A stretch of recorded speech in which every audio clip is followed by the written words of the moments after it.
Hello friends, welcome my YouTube channel के अंदर आप सभी का स्वागत है। आप सभी साथियों के लिए बहुत इंटरेस्टिंग और बहुत ही प्यारी सी जो अपडेट है वो आप सभी साथियों के साथ लेकर आ चुका हूँ। यानी कि बात करने वाला हूँ सीआरपीएफ की आपकी जो नर्सिंग और पैरामेडिकल की वैकेंसियां हैं उसके बारे में डिस्कस करूंगा। कंप्लीटली इन्फॉर्मेशन और कंप्लीटली अपडेट आप सभी साथियों को यहाँ पर प्रोवाइड करवाऊंगा कि कौन कौन कैंडिडेट इस वैकेंसीज को अप्लाई कर सकते हैं, किस प्रकार से आपको इस वैकेंसीज को अप्लाई करना है। ठीक है, सबसे इंपॉर्टेंट चीज आपको बता दूं कि सीआरपीएफ आपकी सेंट्रल गवर्नमेंट की वैकेंसी है, तो इसके अंदर आपको यहां पर देख लीजिएगा पैरामेडिकल की पोस्ट भी आपको यहां पर प्रोवाइड करवाई गई है।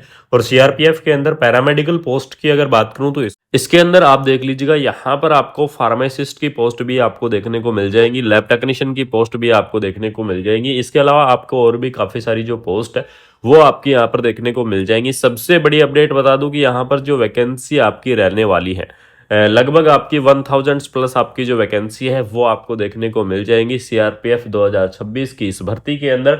और साथ में यहाँ पर पोस्टेज की बात करूं तो यहाँ पर देख लीजिएगा एसआई, एएसआई, एचसी और कांस्टेबल, क्योंकि यहाँ पर आपको जो सीआरपीएफ की वैकेंसियां हैं ऐसा यानी स्टाफ नर्स इस प्रकार से आपकी वैकेंसी आती है। एएनएम की पोस्ट भी इस बार संभावना हो रही है कि सीआरपीएफ 2026 के अंदर आपको जो एएनएम की पोस्ट है वो भी आपको देखने को मिल सकती है। ये आपके लिए सबसे बड़ी अपडेट होने वाली है। तो इसके अंदर आपको बताऊंगा कि क्या इसका जो एलिजिबिलिटी क्राइटेरिया है वो आपका क्या रहेगा, कौन कौन कैंडिडेट इस वैकेंसीज को अप्लाई कर सकते हैं, किस प्रकार से आपको इस वैकेंसीज को अप्लाई करना है, ये सारी जानकारी, ये सारी इन्फॉर्मेशन आपको इस वीडियो के अंदर जरूर से प्रोवाइड करवाऊंगा। तो यहां पर देख लीजिएगा सीआरपीएफ के अंदर जॉब की लोकेशन की मैं बात करूं तो ऑल ओवर इंडिया के जो कैंडिडेट है वो इसको अप्लाई कर पाएंगे। और साथ में आपकी जो जॉब की लोकेशन है वो आपकी ऑल ओवर इंडिया ही रह सकती है, क्योंकि आपको बता दूं कि यहाँ पर जो सीआरपीएफ है वो सेंट्रल गवर्नमेंट की वैकेंसी है। तो आपकी जो जॉब की लोकेशन है वो लोकेशन भी आपको ऑल ओवर इंडिया ही आपको देखने को मिल जाएगी। क्वालिफिकेशंस की यहाँ पर बात करेंगे कि स्टाफ नर्स की पोस्ट के लिए कौन कौन कैंडिडेट एलिजिबल्स रहेंगे, फार्मासिस्ट की पोस्ट के लिए कौन कौन कैंडिडेट एलिजिबल्स रहेंगे, लैब टेक्नीशियन की पोस्ट के लिए कौन कौन कैंडिडेट एलिजिबल्स रहेंगे, ये सारी चर्चा आपको मैं बिल्कुल से करूंगा। क्वालिफिकेशन सबसे पहले स्टाफ नर्स की पोस्ट की यहाँ पर चर्चा करते हैं तो 12th पास होनी चाहिए साइंस के साथ, सबसे पहला पॉइंट।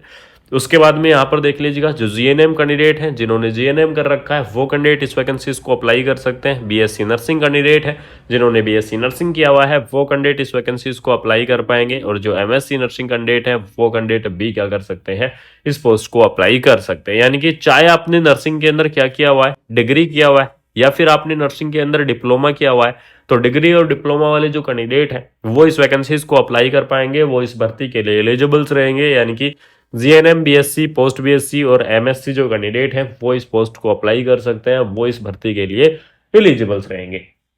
साथ में आप यहां पर देख लीजिएगा अगर आपकी एएनएम की पोस्ट आती है, यानी कि सीआरपीएफ की इस भर्ती के अंदर अगर आपको एएनएम की पोस्ट देखने को मिलती है तो बिल्कुल से आप एएनएम के पोस्ट के लिए आपका एएनएम कोर्स कंप्लीट होना जरूरी है।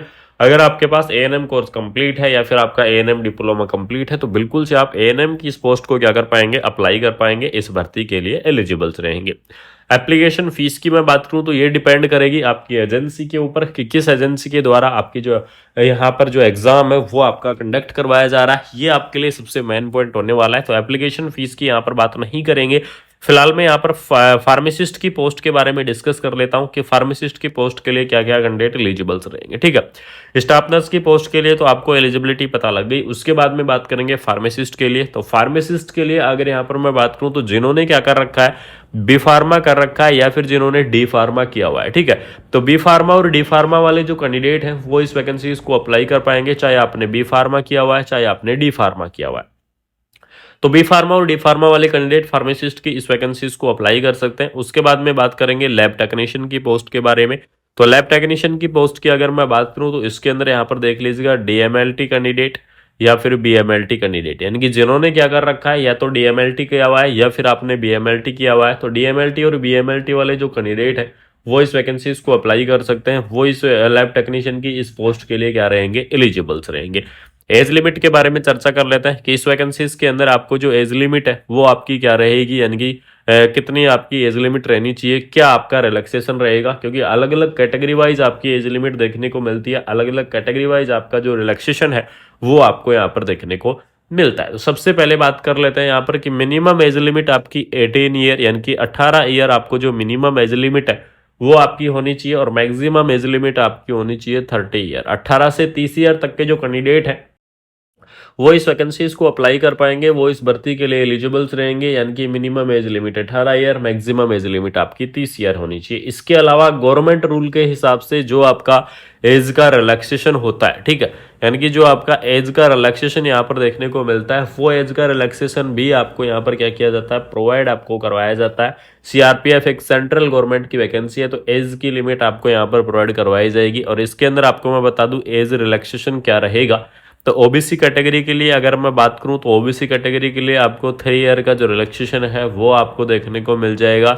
एससी और एसटी कैटेगरी की मैं बात करूं तो 5 ईयर का जो रिलैक्सेशन है वो आपको देखने को मिल जाएगा। पीडब्ल्यूडी कैंडिडेट की मैं बात करूं तो आपको 10 ईयर का जो रिलैक्सेशन है वो आपको देखने को मिल जाएगा। इस प्रकार से आपका अलग अलग कैटेगरी वाइज जो रिलैक्सेशन है वो आपका रहने वाला है। अलग अलग कैटेगरी वाइज आपको जो रिलैक्सेशन है वो आपको यहाँ पर क्या किया जाएगा, प्रोवाइड आपको करवाया जाएगा। सैलरी के लिए आप बिल्कुल निश्चिंत रहो, क्योंकि सैलरी आपको बहुत अच्छी खासी देखने को मिल जाएगी। सेंट्रल गवर्नमेंट की वैकेंसी है तो सैलरी आपको बहुत अच्छी खासी रहेगी लेवल 7 के आधार पर। सबसे पहली अपडेट बता देता हूं कि लेवल 7 के आधार पर आपको जो सैलरी है वो आपको देखने को मिलेगी। और लेवल 7 के अंदर अगर मैं बात करूं तो 44,900 रुपये आपका क्या रहेगा, बेसिक रहेगा। 44,900 बेसिक। उसके बाद में आपको यहाँ पर टीए दिया जाएगा, डीए दिया जाएगा, आपके एचआर दिए जाएंगे और आपके जितने भी अनाउंस है वो सभी अनाउंस आपको दिए जाएंगे। और आपकी जो सैलरी है वो बहुत अच्छी खासी हो जाएगी। तो सैलरी के लिए बिल्कुल सभी साथी बिल्कुल निश्चिंत रहना, बहुत ही शानदार सी जो सैलरी है वो आपको यहाँ पर देखने को मिल जाएगी। यानी कि अगर मैं टोटल यहाँ पर बात करूँ तो सैलरी आपको 90,000 प्लस आपकी सैलरी रहेगी, इससे कम सैलरी नहीं रहेगी। तो इस चीज़ का बिल्कुल से ध्यान रखना, सैलरी आपकी अच्छी खासी रहेगी। सीआरपीएफ की इस भर्ती के लिए आप बिल्कुल से तैयार हो जाओ। यहाँ पर आपका जो सिलेक्शन का प्रोसेस है, क्योंकि काफ़ी सारे कैंडिडेट इस चीज़ को लेकर भी कमेंट करते हैं कि जो सिलेक्शन का प्रोसेस है वो क्या रहेगा। तो सिलेक्शन के प्रोसेस की अगर यहाँ पर मैं बात करूं तो सिलेक्शन का प्रोसेस होगा आपका सीबीटी एग्जाम, यानी कि कंप्यूटर बेस्ड टेस्ट के आधार पर आपका जो सिलेक्शन है वो आपको देखने को मिलेगा। सीबीटी एग्जाम के आधार पर आपका सिलेक्शन होगा। तो बिल्कुल से आप अपनी तैयारियों के अंदर जुट जाइए, आप अपनी तैयारी करते रहिएगा, क्योंकि यहाँ पर आपका सीआरपीएफ की इस भर्ती का आपका जो सिलेक्शन है वो होगा आपका सीबीटी एग्जाम के आधार पर, ठीक है।